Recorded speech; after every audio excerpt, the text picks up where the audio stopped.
எப்படி ஒரு அதிமுக ஒரு 22, 23% இருக்கு. நீங்க சொல்ற மாதிரி தாவேக்காவுக்கு 8 இருந்தது, 30 தாண்டுல 30 தாண்டினாலே பெரிய போட்டி தானே. ஒரு எளிதான தேர்தலாக இருக்காது, கடும் போட்டியாக இருந்திருக்கும். அப்ப அது இன்னைக்கு உடைந்திருக்கிறார். ஆனா தாவேக்காக்கு என்ன சாய்ஸ்? இல்லை, தாவேக்காவுக்கு இப்போ ஒரே சாய்ஸ் தான், தனியாக நிற்பது தான் சாய்ஸ். ஏனென்றால் இப்போ விடுதலை சிறுத்தைகள் கட்சி வரும்னு சொல்லி வலை விரிச்சாங்க.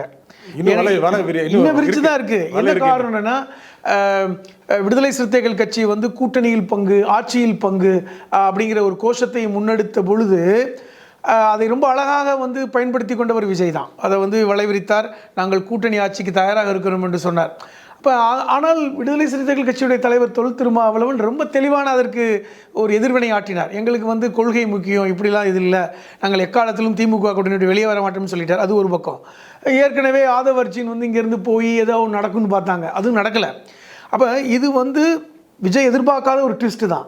விஜய் என்ன எதிர்பார்த்தாருன்னா வந்து உடனடியாக அந்த திமுக கூட்டணியிலிருந்து சிதறி இங்கே வந்து சேருவார்கள்னு எதிர்பார்த்தா அது நடக்கலை.